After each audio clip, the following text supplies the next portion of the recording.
Luluto po tayo ng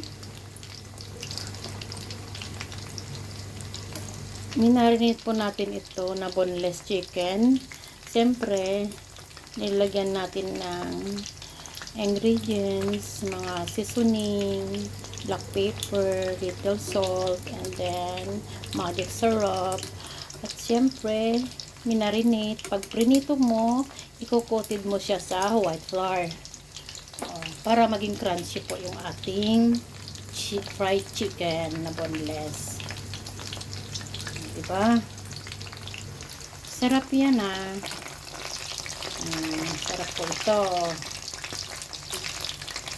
Kala nyo lang. Panandali ang ulam po. Diba? Ito pong ating panandali ang ulam. Thank you for watching guys.